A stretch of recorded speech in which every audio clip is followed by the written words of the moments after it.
इच्छन्त ब्रह्मचर्यं चरन्ति तत् पदं संग्रहेण ब्रवीमि ॐ इति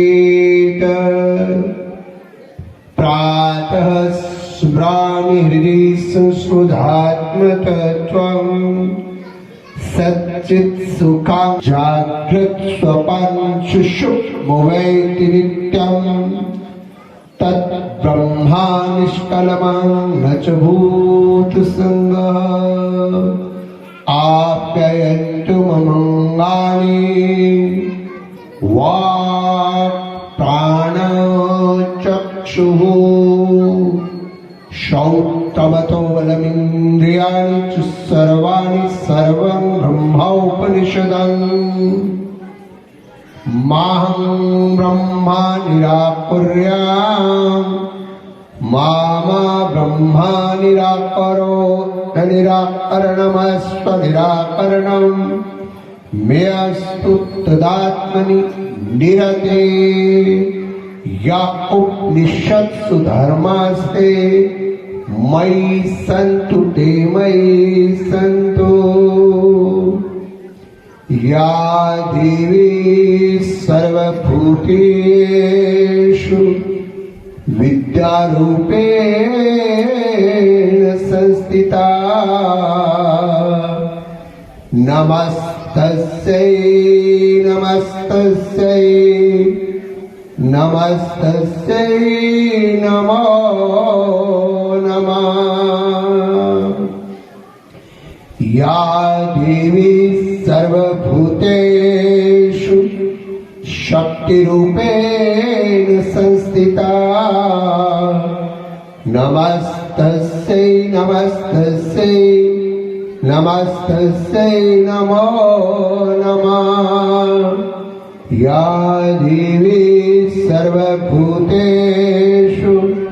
लक्ष्मीरूपेण संस्थिता नमस्तस्यै नमस्तस्यै नमस्तस्यै नमो नमः ऐगिरि नन्दिनि नन्दित मेधिनि विश्वविनोदिनि नन्दनुते गिरिवर विंध्य शिरोदिनि वासिनि विष्णु विलासिनि जिष्णुजुते भगवती शितिकांठ कुटुंबिनी भूरि कृते जय जय हे महिषासुरमर्दिनि रम्य कपर्दिनि शैलसुते सर्वस्वरूपी सर्वेशे सर्वशक्ति समन्विता भयविस्नाहिनो देवी दुर्गा देवी नमोस्तुते रिद्धि सिद्धि प्रदा देवी भक्ति मुक्ति प्रदायिनी मंत्रमूर्ते सरस्वती नमस्तुभ्यं वरदे कामरूपिणी विद्यारंभं करिष्यामि सिद्धिर्भवतो मे सदा शिवश्च समारम्भान् शंकराचार्यं च मध्यमा अस्मदाचार्यपर्यन्तां वन्दे गुरु परम्परां चैतन्यं शाश्वतं शान्तं व्योमातीतं निरञ्जनं नादबिन्दो कलातीतं तस्मै श्रीगुरुवे नमः सर्वश्रुतेश्वरत्न विराजित पदाम्बुज वेदांताम्बुज मार्तण्ड तस्मै श्रीगुरुवे नमः तस्मै श्रीगुरुवे नमः तस्मै श्री गुरुवे नमः।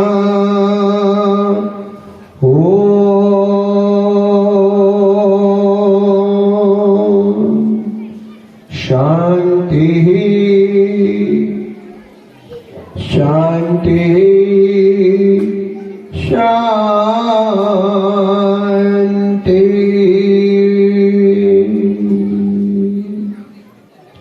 ध्यान दीजिए, सुन लो। परम श्रद्धेय परम प्रेमास्पद अनंत श्री विभूषण श्रोत्रिय ब्रह्मनिष्ठ परमहंस परिव्राज काचार्य वेदांत मूर्ति वेदांत बागीश तपोनिष्ठ वेदांत केसरी वेदांत मार्तंड श्री श्री 1008 महामंडलेश्वर जालंधर पीठाधीश्वर ब्रह्मलिंग पातस्मरणीय मेरे सद्गुरु भगवान जी के श्री चरणों में मेरा कोटिशः नमन। परम प्रेमास्पद श्रद्धेय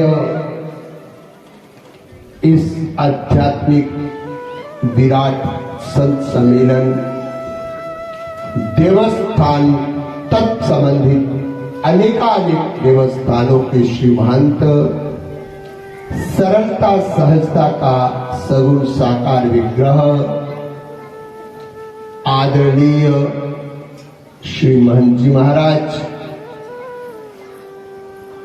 विद्युता की पराकाष्ठा के स्वरूप में जिनका बड़ा औचस्वी औपनिषदिक मंत्रों के उच्चारण के साथ साथ माता रानी की बहुत सुंदर श्रद्धा भरी सार गर्भित भेंट भी जिन्होंने आपको सुनाई और अध्यापक स्वयं हैं, वो जानते हैं कि एक अनगढ़ पत्थर से मूर्ति कैसे बनाई जाती है। अनेकानेक विद्यार्थियों को आप विद्या प्रदान करते हैं जो संसार में सर्वोत्तम कार्य है। ऐसे श्रद्धेय हमारे भूपेंद्र शास्त्री जी महाराज मध्य प्रदेश की भूमि से पधारे, मंचस्थ श्री स्वामी राजेश्वरानंद जी। और जब हम इस पंडाल में पहुंचे, इस देवस्थान की पावन धरती पर, तो जिनका पावन उद्बोधन आप बिल्कुल आरंभ में श्रवण किए, ज्ञान वृद्ध वयो वृद्ध ऐसे श्रद्धेय हमारे राजेश जी, हमारा संपूर्ण संकीर्तन मंडल और आप सब लोग भी जो साथ साथ भजन वालों को कोर्स देते हुए उनका साहस थोड़ा बंधाए रखते हैं। मेरे आत्म स्वरूप में समुपस्थित प्यारे भारत के प्यारे बंधु माताओं तथा बहनों,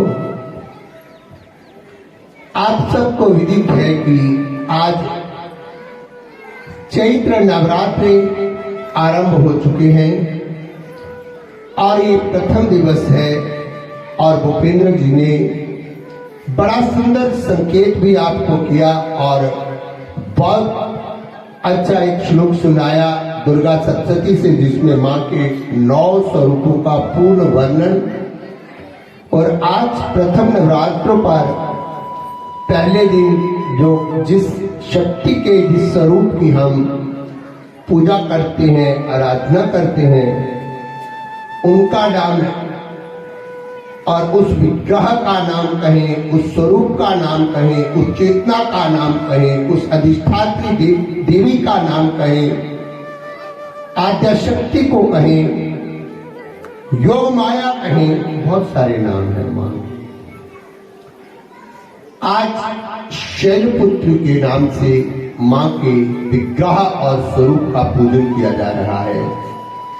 पूरे भारत में ही नहीं, पूरे विश्व में शक्ति की उपासना होती है।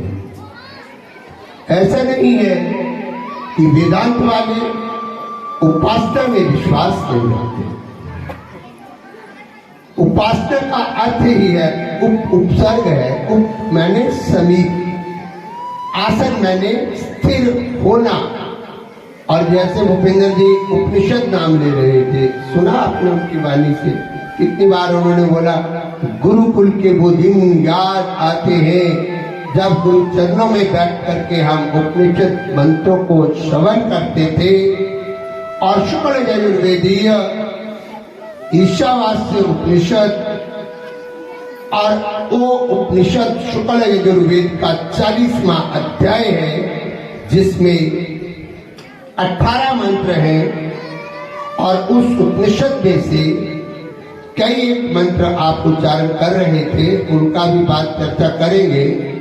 लेकिन आज शक्ति के जिस स्वरूप की हम उपासना करते हैं, उस स्वरूप का, उस विग्रह का, उस प्रारूप का नाम है शैलपुत्री।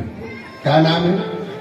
मेरे साथ बोलना पड़ता है, मुझे जवाब भी देना पड़ता है, मुझे पता लगे कि आप मेरी बात को सुन रहे हैं। शैलपुत्री, शैल अर्थात हिमालय, वो आद्य शक्ति शैलपुत्री के रूप में अवतरित होने से पूर्व, क्योंकि शक्ति आदि है और शक्ति अनंत है। और जिसको हम लोग शक्ति कहते हैं, वही उस पर ब्रह्म की योग माया भी है। और इसी शक्ति को सांख्य दर्शन में प्रकृति कहा गया है। क्या कहा? हाँ? और जब हम भटिया राजपूता में अभी प्रवचन किए महाराज जी के सम्मेलन में, तो उसमें हमने संकेत भी किया था, वो पर ब्रह्म बिना शक्ति के एको हम बहुसंग प्रजाजेय, जब उसके अंदर ऐसा संकल्प होता है कि मैं एक हूं, मैं बहुत हो जाऊं, तो सबसे पहले उसने अपने को 3 रूपों में विभक्त देखा।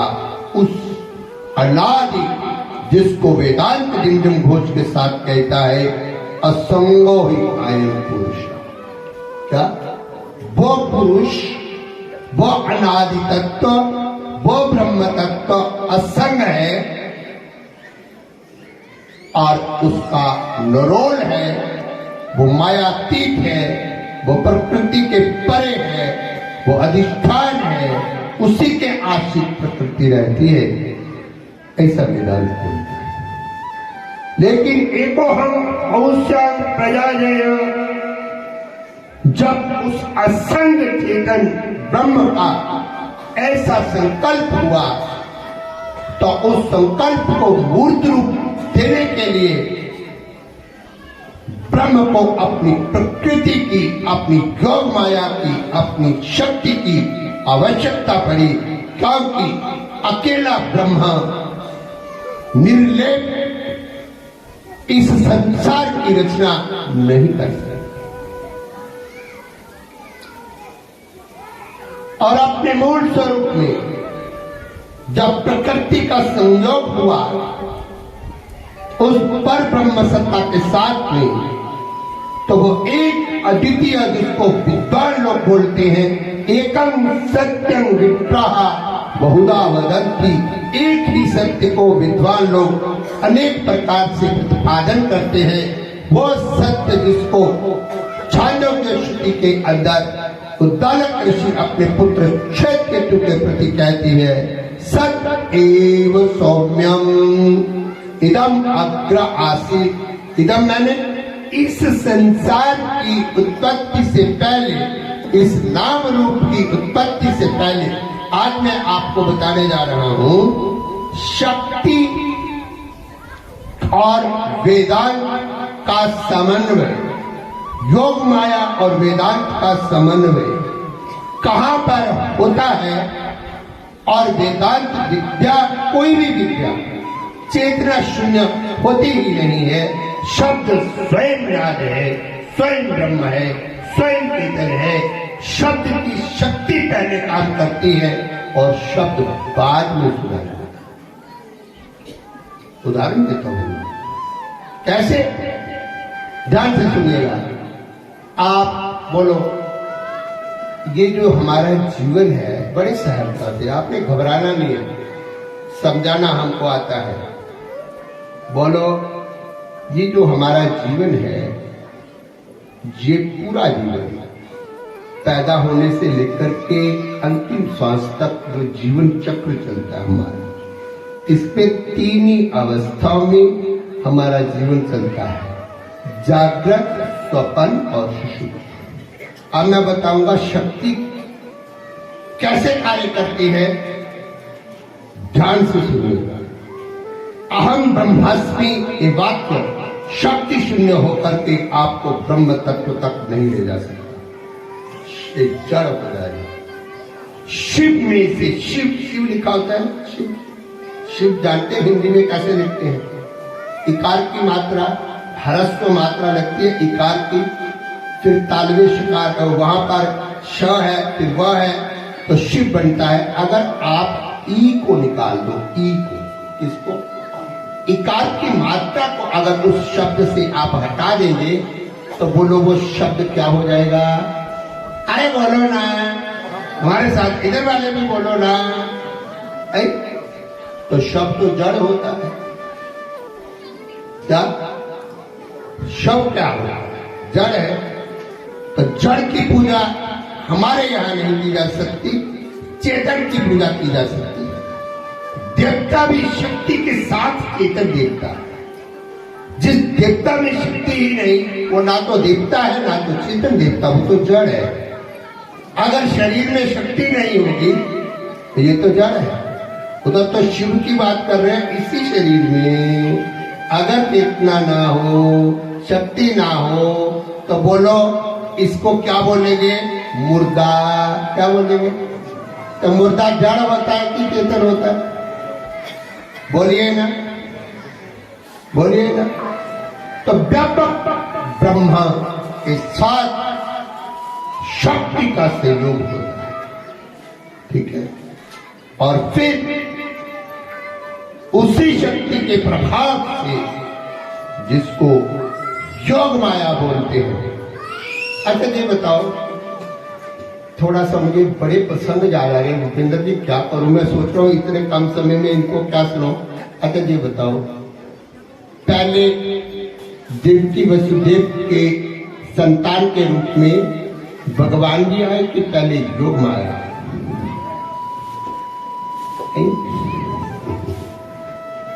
बोलो ना, महाराज भगवान शब्दकोश से लुप्त हो जाएगा यदि योग माया वहां नहीं होगी। क्योंकि ईश्वर की परिभाषा, परमात्मा की परिभाषा, उसकी डेफिनेशन भगवान माया विशिष्ट है। माया अतीत की जब बात करोगे तो वहां भगवान शब्द ही नहीं है, वहां पर तो निर्गुण निराकार पर ब्रह्म सत्ता की बात है, निर्गुण निराकार। लेकिन भगवान जहां शब्द है वो सगुण साकार है, और यहाँ सगुण साकार की बात है, वहां उसके साथ में योग माया है, और यहाँ योग माया है तो भगवान की उपाधि क्या है? माया विशिष्ट। ईश्वर जहां सत्य गुण रजोगुण को प्रधान करके माया रहती है, और जिसमें अपने तमोगुण को माया सुला के रखती है, उस उपाधि का नाम, उस विग्रह का नाम सगुण साकार भगवान होता है, जिसकी हम पूजा। और फिर वही माया जब विकृत रूप धारण करती है और रजोगुण और तमोगुण की प्रधानता आ जाती है और सत्वगुण साम्य अवस्था में जाता है, तो वही नीचे गिर करके अविद्या वशिष्ठ, अविद्या उपाधि वाला जीव कहलाता है। क्या कहलाता है? और जो माया अतीत है वो ना भगवान है और ना ही जीव है, वह निर्गुण निराकार पर ब्रह्म सत्ता है। क्या है? लेकिन भगवान में तो असीम ज्ञान है। क्या? भगवान में तो असीम वैराग्य है, भगवान में तो असीम सौंदर्य है, भगवान में तो असीम ऐश्वर्य। असीम होता है इनफिनिट, मैंने जिसकी कोई सीमा। भगवान के पास कितना ज्ञान है? अनंत, कोई नहीं जानता, अनलिमिटेड। तभी तो महात्मा उदाहरण दे रहे थे, मेरा नाम अंतर्जामी है, नौकर ने कहा मेरा नाम तो अंतर्गामी है। सौंदर्य कैसा? असीम। ऐश्वर्य कैसा? असीम। वैराग्य कैसा? असीम। श्री कैसे? भक्त शब्द को देखो ना, छे भक्त का अर्थ क्या है? छे इन्फिनिट क्वालिटीज जिसमें है वो भगवान है, और जिसमें लिमिटेड क्वालिटीज रहती है वो जीव है। जीव के पास लिमिटेड ज्ञान होता है, जीव के पास लिमिटेड सौंदर्य होता है, जीव के पास लिमिटेड जीवन होता है। अनलिमिटेड तो भगवान का जीवन है। जीव के पास में लिमिटेड शक्ति, शरीर में शक्ति बेलक है, लेकिन इस शरीर की शक्ति असीम नहीं है।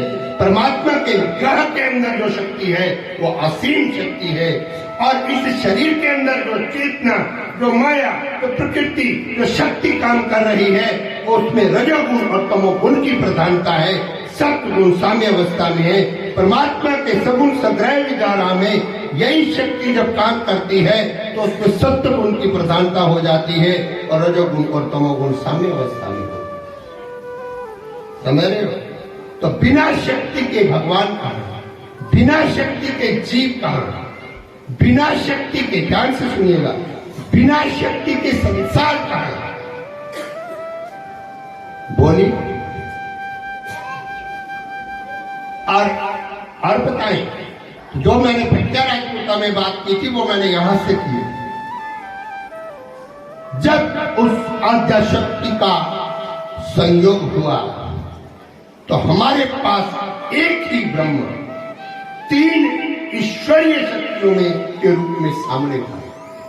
एक ही ब्रह्म, एकम सत्यम, एक ब्रह्म सत्ता, व्यापक सत्ता, नेह नाना अस्ति किंचन, किंचित मात्र भी दूसरा नहीं। लेकिन शक्ति के प्रभाव से वही एक ब्रह्मा तीन भगवत स्वरूपों में विभक्त होकर के हमारे सामने था, और उसके विभक्त स्वरूपों में जो पहला स्वरूप हमारे सामने था, श्रीमद् भागवत महापुराण को पढ़िए, वो ब्रह्मा जी समष्टि स्वरूप पैदा हुए। ये व्यष्टि वो समष्टि है। अब एक सारी बातें इधर नहीं समझा सकता। ब्रह्मा जी, और ब्रह्मा जी को पता ही नहीं कि मुझे पैदा किसने किया, मैं कौन हूं, मेरा नाम क्या है, मेरे इधर प्रकट होने का उद्देश्य क्या है। तब ध्वनि आई, तप तप तप, तपस्या करो तपस्या करो तपस्या करो। तब जाकर के नारायण आदि पुरुष का दर्शन हुआ। उन्होंने कहा, हे ब्रह्मा, आप तो सृष्टि की रचना के लिए आप मेरे ही अंश से आपका प्रादुर्भाव हुआ है, मेरी माया के प्रभाव से, मेरी प्रकृति के इस प्रभाव से, मेरी चेतना के प्रभाव से अब आपको प्रजाओं की वृद्धि करने का कार्य शुरू करना है। लेकिन ब्रह्मा जी ने भी सोचा कि मेरे व्यापक पर ब्रह्मा 5 वर्षों तक अकेले ही रहे, पता नहीं अनंत काल तक मैं भी अब बिना प्रकृति के, बिना चेतना के, बिना योग माया के, बिना शक्ति की उपासना किए, बिना उस प्रकृति का आह्वान किए जिसमें तीनों गुण हैं, मैं अपने संकल्प के साथ सृष्टि करूंगा। क्या करूंगा? और उस सृष्टि का नाम सांकल्पिक सृष्टि था। सनातन सनातन नारद जी जिनकी बातें आप सुन रहे थे, ध्रुव प्रहलाद को कौन गुरु मिले? ये सांकल्पिक, और जो वशिष्ठ जी भी ब्रह्मा जी के सांकल्पिक पुत्रों में से हैं, जो राम जी के गुरु हैं। लेकिन ब्रह्मा जी को उस सृष्टि रचना करके आगे प्रजाओं की वृद्धि में कोई सहयोग, क्योंकि जिसको पैदा करें, जिसको पैदा करें, जिसको पैदा करें, वही अंतर्मुख, वही संन्यास लेके जंगल, वही ब्रह्मज्ञानी बन जाए, और सारे ब्रह्मज्ञानी बन जाएंगे तो संसार चक्र कैसे चलेगा? ये तो प्रश्न है। अब ब्रह्मा जी कहे कि क्या करूं? ऐसा जब ब्रह्मा जी ने सोचा, है, आप ध्यान से सुनिएगा, उनके शरीर के भी 2 भाग हो गए। एक भाग पुरुष का था और दूसरा भाग स्त्री का था, जिसको हम आद्या शक्ति बोलते हैं, जिसको हम परा अम्बा बोलते हैं, जिसको हम जगदम्बा बोलते हैं, जिस शक्ति को हम नव दुर्गा के रूप में उपासना करते हैं, नवरात्रों के रूप में। और वो शक्ति, जैसे ही उस शक्ति की ओर उस पुरुष ने देखा जो हतोत्साहित था, निरुत्साहित था, शक्ति विहीन था, उसमें एक नई चेतना, नया उत्साह, नई ऊर्जा। ठीक है? तो शक्ति का क्या काम है? उत्साह वर्धन करना। शक्ति का क्या काम है? चेतना देना। शक्ति का क्या काम है? ऊर्जा देना। और नया प्रफुल्लित उत्साह से भर गया, और ये संसार उसी आनंद में मूर्तिमान होकर के सारा का सारा स्वेदर, उद्भिद, अंडर, जलचर, नभचर, 84 लाख योनियां प्रकट होने लगी। और वो ब्रह्मा जी की प्रजाओं में उन्हीं योनियों ने आगे बढ़ाया, जिन योनियों के साथ में, पुरुष के साथ में प्रकृति का समागम हुआ, वरना अकेला पुरुष सृष्टि की रचना नहीं कर सकता। और शक्ति उनकी बात करने लगे थे आज के रूप में, जब वही शक्ति आप रामायण जी का, रामचरितमानस का बाल कांड करें। क्या करें? बस मैं ध्यान रखूंगा आज समय का, मुझे फूल देखने की आवश्यकता ही नहीं पड़ेगी। मैं 2 मिनट पहले ही अपने आप ही विराम कर लूंगा। मुझे मालूम है सब्जेक्ट को विस्तार कैसे देना है और उसका उपसंहार कैसे करना है। लेकिन एक ही शैलपुत्री पर मैं आऊंगा, सिर्फ इस शक्ति के ऊपर बोलते बोलते। ध्यान से सुनिए। अब आइए इधर। तो फिर आप जब मानस का पारायण करेंगे तो कैलाश पर्वत का बालकांड में बिल्कुल साड़ी में ये प्रसंग है। आराध्य भगवान शिव एक अद्भुत लीला देख रहे हैं। क्या कर रहे हैं? अद्भुत लीला देख रहे हैं। क्या देख रहे हैं? उनके इष्ट प्रभु राम अपने छोटे अनुज भ्राता के लक्ष्मण के साथ में सीता जी के लिए प्रलाप करते हुए वन वन में भटक रहे हैं। और जब ऐसे वो वन वन में माता सीता जी के वियोग में भटकते हैं, तो देवाधिदेव महादेव के मुखारविंद से मुस्कुराते हुए ये शब्द उद्धृत होते हैं, जय सच्चिदानंद जग पावल, अस कह चलियो मदनन सावन। चले जात शिव सती समेता, पुनि पुनि पुलकित कृपा निकेता। सती जो दशा शंभु के देखी, उर उपजा संदेह विशेषी। ये जो संदेह है ना, संशय है ना, अज्ञस्य अश्रद्धानस्य संशय आत्मा विनश्यति। गीता जी का वाक्य है कि अज्ञानी का विनाश हो या ना हो, लेकिन जिसको गुरु वाक्यों पर, इष्ट वाक्यों पर संदेह हो गया, उसका विनाश तो पक्का होगा। श्रद्धावान लभते ज्ञानम, जिसके लिए नियम बता रहे थे भूपेंद्र जी, तद्विद्धि प्रणिपातेन परिप्रश्नेन सेवया उपदीक्षन्ति ज्ञानम ज्ञानिनः तत्त्वदर्शिनः। ठीक है, तो फिर आपको कथा थोड़ी सी सारी खाली सुनाएंगे। तो भगवान शिव ने कहा, जय सच्चिदानंद, हे सच्चिद आनंद पर ब्रह्मा, आपकी जय। और सती देख रही है, अरे बाप रे, जिसको अपनी पत्नी का भी पता नहीं कौन चुरा के ले गया, वो सच्चिदानंद। सच्चिदानंद तो मेरे स्वामी है, ये कौन सच्चिदानंद आ गया दूसरा? एक रुआ और सच्चिदानंद कहा, और एक राजकुमार है, वो घर से भी उसको निकाल दिया हुआ है और उसको प्रणाम कर रहे हैं। आगे शॉर्ट कर देते हैं बात को। बहुत लंबी बहस हुई माँ के बीच में और महादेव जी के बीच में। हम बड़े आदर से शक्ति का नाम लेते हैं, माँ शब्द ही अपने आप में आदर। जिसमें माँ शब्द आ जाता है ना, उसके आगे तो कुछ बोलने की बात ही नहीं। बोलो, गीता जी को वेद व्यास ने बोला, अम्ब त्वाम अनुसंधानी भगवती माँ, तुझे मैं साष्टांग प्रणाम करता हूँ, क्योंकि तू ऐसा ज्ञान प्रदान करने वाली है जिससे भव सागर के बंधन टूटते हुए मैं पार चला जा सकता हूँ। ए माँ इतना, अरे विद्या को भी माँ बोला। अरे विद्या,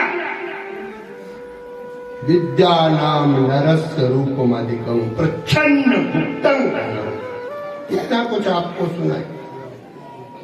येषं न विद्या न तपो न दानम, ये भी सुना देंगे।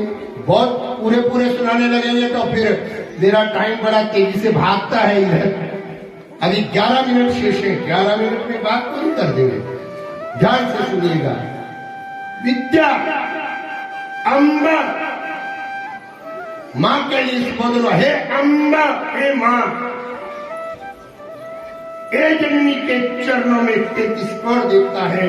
आप सोचिए, पर ये जननी हमको जन्म दे सकती है, अपने खून से सींच करके जीवन की रक्षा कर सकती है, प्राणों की बाजी लगा करके हमारा पालन पोषण कर सकती है, लेकिन ये जननी हमें शौक से पार नहीं ले जा सकती। ये जननी हमारे अज्ञान की निद्रा से हमें नहीं बचा सकती। ये वाली जननी हमारी जड़ चेतन की ग्रंथि को नहीं तोड़ सकती। और वो जननी जो ब्रह्म विद्या के रूप में, चेतना के रूप में उपनिष्ठा में विद्यमान है, उसकी किस प्रकार से पूजा करनी चाहिए सोचिए। इस जन्म देने वाली के लिए बोल दिया 33 करोड़ देवता, माँ के चरण छूलो, तुम्हें 33 करोड़ देवता का आशीर्वाद स्वयं मिलेगा, जबकि ये मृत्यु से रक्षा नहीं कर सकती। सोचती है कि बीमारी मेरे बच्चे को ना आए, लेकिन इस बेचारी का बस नहीं चलता, फिर भी आ जाती है। मेरे को शोक ना हो, बच्चे को दुख ना हो, लेकिन आध्यात्मिक, आदि दैनिक, आदि भौतिक ताप से नहीं बचा सकती, परमानंद की स्थिति में नहीं ले जा सकती। दुख की अत्यंतिक निवृत्ति यह जननी नहीं कर सकती, क्योंकि इस जननी की अपनी सीमाएं हैं। लेकिन एक जननी, एक आद्य शक्ति, पराशक्ति, पराम्बा, उसी को ब्रह्म विद्या बोला, उसी को उपनिषद बोला, उसी को चेतना बोला। अगर उसका दूध उपनिषद रूपी मां का जिसने पी लिया, विद्युते हृदय ग्रंथि छिद्यन्ते सर्व संशयः क्षीयन्ते चास्य कर्माणि तस्मिन् दृष्टि परावरे। जड़ चेतन की गांठ खुलते देर नहीं लगती। तरति शोकम आत्मविता, शोक से पार वही होगा जो आत्मवित होगा।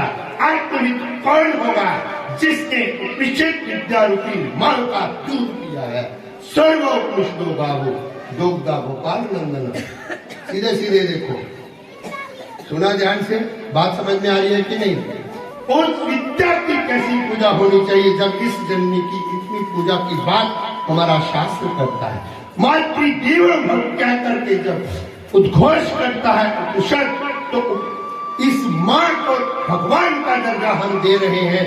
लेकिन उपनिषद रूपी मां को, ज्ञान को, विद्या को कौन सा दर्जा मिलेगा आप सोचिए। और फिर उस विद्या को धारण करने वाले आचार्यों को हम कौन सा दर्जा देंगे, ये आपके आगे प्रश्न है। इस जन्म देने वाली मां को तो भगवान का दर्जा मिल गया, लेकिन जो जन्म और मृत्यु को काट करके परमानंद तक ले जाती है विद्या, उसका दर्जा क्या होगा? और जो विद्या ब्रह्मनिष्ठ आचार्यों के हृदय में वास करती है, उनका दर्जा कहां होगा? ये प्रश्न इस समाज के आगे है। उन गुरुओं का दर्जा कहां होगा? ये प्रश्न इस समाज के आगे है। ठीक है। और फिर हुआ क्या? बस जल्दी जल्दी खत्म करते हैं, 2 मिनट। तो अब उस समय आद्याशक्ति को क्या हो गया? विनाशकाली विपरीत बुद्धि, भगवान शिव की बातों को नहीं माना और परीक्षा लेने के लिए माता सीता जी का रूप धारण करके रास्ते में, और भगवान जी ने बोला, हे मां अकेली। अरे कुलीन माताएं तो अकेली जंगल में नहीं, बाबा मेरे कहाँ हैं? अब बताइए, सिर नीचे हो गया कि नहीं हुआ कि नहीं? वापस गई। भगवान शिव ने कहा, मेरी मां मेरे इष्ट राम है, ठीक है, और आपने सीता जी का रूप धारण किया मेरी मां का, मैं इस शरीर को स्वीकार नहीं कर सकता। अच्छा, दक्ष कुंड में जली, फिर रीवर्थ होता है, और तब वो हिमालय के यहाँ द्वारा अवतार धारण करती है वही। क्योंकि शक्ति, एक बात याद रखना, ये हमको सिखाने के लिए लीला कर रहे हैं। ऐसे मत सोचना कि सचमुच में ही वो कोई इतनी अज्ञानी, और राम जी जो रो रहे हैं वो भी एक लीला है। वो जानते हैं जिस सीता को ले गया वो सीता तो नकली थी, असली सीता तो अग्निदेव को पहले ही ले ली, वो तो खाली नाटक था, हमें हमारे जैसे मूर्खों को समझाने के लिए। और जब शैलपुत्री हुई हिमालय के घर में, मैना उनकी मां हुई, उस समय में उनको शैलपुत्री कहा गया। और पैदा होते ही जब जन्म कुंडली दिखाई तो उन्होंने कहा, बहुत ऊंचा योग है ये, आद्या शक्ति परमात्मा शक्ति के समान इस कन्या की पूजा होगी। लेकिन जब दूल्हे की बारी आई तो दूल्हा तो शमशानवासी, अब इसका जीवन कर। और नारद जी ने सपने में आकर के फिर तप करने के लिए कहा, हजारों साल तक उस शैलपुत्री का रूप में जो विग्रह आज हम पूज रहे हैं, मां पार्वती ने हजारों सालों तक तपस्या की। और बालकांड जरूर पढ़िएगा, तप क्या है, तपस्या क्या है। पहले कंदमूल खाए, हजारों सालों के बाद कंदमूल भी छोड़ दिए, फिर बिलपत्री के सूखे पत्ते खाए, फिर वो भी छोड़ दिए, फिर सिर्फ जलपान किया, फिर वो भी छोड़ दिया। अंततः जाकर के उनका तप पूरा होता है।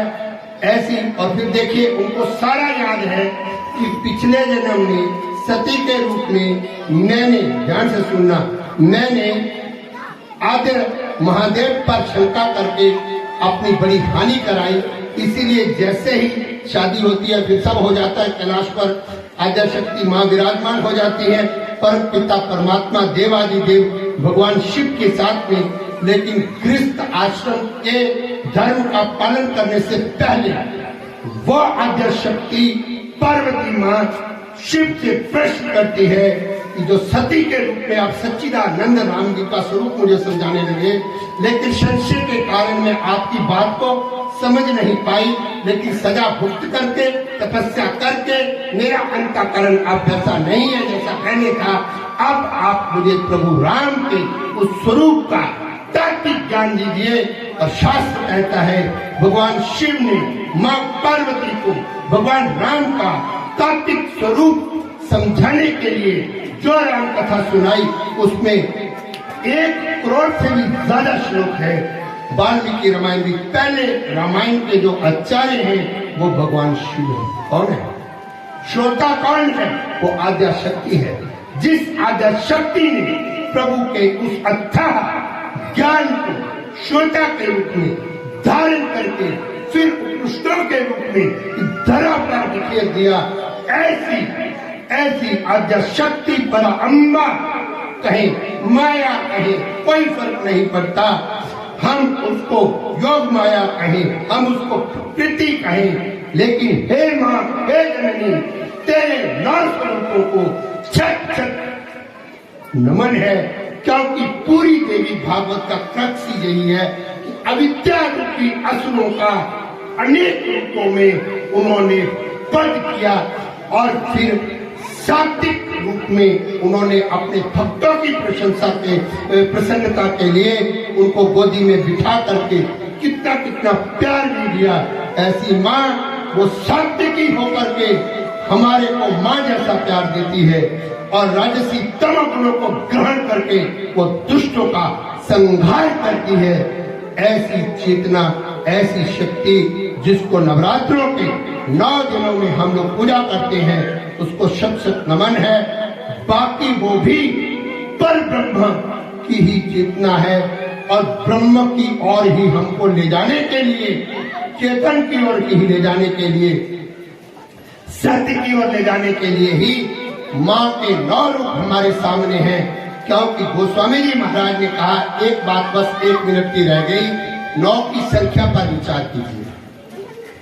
गोस्वामी तुलसी महाराज जी कहते हैं, तुलसी प्रीति राम की कबू न तजियो निशंका, आदि अंत में एक रस जूनों का अंक। हे मन, तू प्रभु राम की प्रीति को कभी नहीं त्यागना। ब्रह्म क्या है, उसकी शक्ति क्या है, दोनों का एक ही स्वरूप है। जैसा आदि में है वैसे ही वो अंत तक बनी रहती है। स्वयं रूपेण यं न व्यभिचरति तत्सत्यम, अपने स्वरूप से जो कभी भी विचलित नहीं होता या शक्ति के रूप में नहीं होती, वही सत्य है। वो क्या है? वही सत्य है। अब देखिए, गोस्वामी जी ने कहा कि राम जी के चरणों की हेमान प्रीति कभी नहीं छोड़ना, क्योंकि जैसा शुरू होता है वैसा ही अंत तक बना रहता है। 9 के अंत में किसी प्रकार का विकार नहीं होता। 9 दिन हमको बता रहे हैं कि हमने विकारों को छोड़ करके उस परम सत्य का ध्यान करना है, जिसमें अशुद्धता की तिनक मात्र भी कोई, और ब्रह्मचर्य का 9 दिन पालन करना है, गृहस्थी भी चाहे हो, सात्विक भोजन करना है, लहसुन प्याज को छूना भी नहीं है 9 दिन तक। तभी हमारी अखंड ज्योत, वो शक्ति हम पर, वो वैष्णवी शक्ति है। वो रजोगुणी तमोगुणी भोजन उसको सुमा, वो खाली रजोगुण वाली वो खड़े लेके खोपड़ियां डाल के तभी दिखती है जब देश काल परिस्थिति को उस स्वरूप की आवश्यकता होती है। वैसे माँ का रूप वैष्णवी है, वो बड़ी सात्विक है। क्या है? आप सुनिए, 9 के अंक पर बात कीजिए। आप जल्दी जल्दी पढ़िए, आपने पढ़ना, आपका मैथ थोड़ा अच्छा है। 9 का पहाड़ा पढ़िए। 9 एकम आए, बोलिए ना, आंसर कितना है? 9 आया, तो 9 दूना 18, और जहां पर डबल डिजिट आएगा उसको भी जमा कर लेना। अब 2 आ गए ना, 18 में 1 और 8, अब दोनों को जमा कीजिए, कितना आया? अरे कितना है? 9 एकम 9 दूनी 8 और 1 को जमा करो पहले, फिर आंसर कितना आया? अरे बोलो ना, अरे 9 दिया, अरे बोलो। सताई कैसे लिखते हैं? 2 और 7 है ना, तो इनको भी जमा करो, आंसर कितना आया? अरे बोलो। 9 चौका, अरे बोलो। चीटी, चीटी कैसे लगते हैं? 3 और, अब इनको जमा करो। अच्छा, नो पाया एडा मैथ आगे जा रहा है तो आंसर फिर नो का नो, आदि अंत में एक रस नो पाया के 4 के 5 उन थोड़ी डोगरी बोल लेने 4 के 5 नो। अच्छा आगे चलो नौशिका, अरे बोलो ना नौशिका। चुरुंजा नौशिका चुरुंजा 9 6 8 54 बच्चों को ये आ जाता है।